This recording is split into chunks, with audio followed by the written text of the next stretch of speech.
Hi guys, ಅಡುಗೆ ಮನೆ ಚಾನಲ್ಗೆ ವೆಲ್ಕಮ್. ಲೈಕ್ ಆ್ಯಂಡ್ ಸಬ್ಸ್ಕ್ರೈಬ್ ಮಾಡೋದು ಮರಿಬೇಡಿ. ನಾನು ನಿಮ್ಮ ಪ್ರೀತಿಯ ಸಂಜೀವಿನಿ. ನಾನಿವತ್ತು ಮಾಡೋಕ್ಕೆ ಹೋಗ್ತಿರೋದು ಹೀರೆಕಾಯಿ ಪಲ್ಯ. ಹೇಗೆ ಮಾಡೋದು ಅಂತ ನೋಡೋಣ ಬನ್ನಿ. 2 ಟೇಬಲ್ ಸ್ಪೂನಷ್ಟು ಎಣ್ಣೆ ಹಾಕ್ಕೊಳ್ಳಿ. ಸಾಸಿವೆ, ಜೀರಿಗೆ, ಸ್ವಲ್ಪ ಕೊತ್ತಂಬರಿ, ಹಾಗೆ ಕರಿಬೇವು,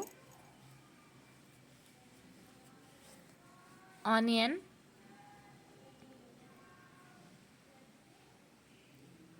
ಬ್ರೌನಿಷ್ ಆಗಲಿ ಸೌಟ್ ಮಾಡ್ಕೊಳ್ಳೋಣ. ಈ ಥರ ಒಂದು ಸಲ ಹೀರೆಕಾಯಿ ಪಲ್ಯ ಮಾಡಿ ನೋಡಿ, ನಾನು ತೋರಿಸ್ತಿರೋ ಥರ ತುಂಬ ರುಚಿಯಾಗಿರುತ್ತೆ.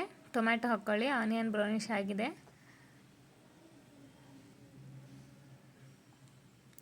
ರುಚಿಗೆ ತಕ್ಕಷ್ಟು ಉಪ್ಪು ಹಾಕ್ಕೊಳ್ಳಿ. ಟೊಮ್ಯಾಟೊ ಬೇಗ ಸಾಫ್ಟ್ ಆಗುತ್ತೆ.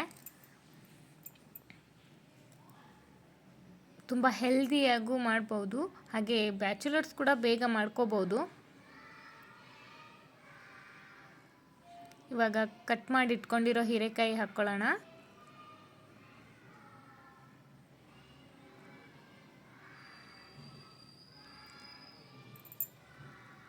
ಸ್ವಲ್ಪ ನೀರು ಹಾಕ್ಕೊಳ್ಳೋಣ ಹೀರೆಕಾಯಿಗೆ.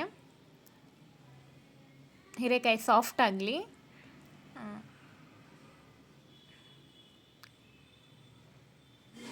ಈ ಥರ ಸಾಫ್ಟ್ ಆಗಬೇಕು. ಗಟ್ಟಿ ಇದ್ದರೆ ತಿನ್ನೋಕ್ಕೆಲ್ಲ ಚೆನ್ನಾಗಿರಲ್ಲ ಅಂತ ಅಷ್ಟೇ. ನಾವು ಅರಿಶಿನ, ಗರಂ ಮಸಾಲ, ಸಾಂಬಾರು ಪುಡಿ, ಹಾಗೆ ಸ್ವಲ್ಪ ಅಚ್ಚ ಖಾರದ ಪುಡಿ ಹಾಕಿ ಇನ್ನೊಂದು ಸ್ವಲ್ಪ ಹೊತ್ತು ಫ್ರೈ ಮಾಡ್ಕೊಳ್ಳೋಣ. ತುಂಬ ಚೆನ್ನಾಗಿರುತ್ತೆ. ಒಂದ್ಸಲ ಟ್ರೈ ಮಾಡಿ ನೋಡಿ. ನಾನು ಬೇರೆ ಏನೋ ಸ್ಪೆಷಲ್ಲಾಗಿ ಮಾಡಿದ್ದೀನಿ. ರೊಟ್ಟಿ ಜೊತೆ, ಚಪಾತಿ ಜೊತೆ, ಹಾಗೆ ರೈಸ್ ಜೊತೆನೂ ಕಾಂಬಿನೇಷನ್ ಮಾಡ್ಕೊಂಡು ತಿನ್ಬೋದು. ತುಂಬ ಚೆನ್ನಾಗಿರುತ್ತೆ.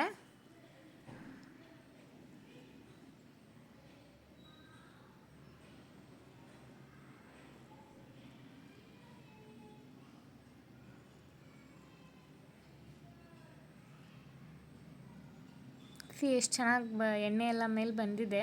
ಇವಾಗ ತುರಿದಿಟ್ಕೊಂಡಿರೋ ಕೊಬ್ಬರಿ ಹಾಕ್ಕೊಳ್ಳೋಣ. ಹಾಗೆ ಗುರಾಳ್ ಪುಡಿ. ಇವಾಗ ಸ್ವಲ್ಪ ಮೇಲೆ ಕೊತ್ತಂಬರಿ ಹಾಕ್ಕೊಂಡು ಸರ್ವ್ ಮಾಡಿ. ಇದನ್ನು ತಿಂದೋರು ತುಂಬ ಇಷ್ಟಪಡ್ತಾರೆ. ಒಂದ್ಸಲ ಟ್ರೈ ಮಾಡಿ. Thank you for watching.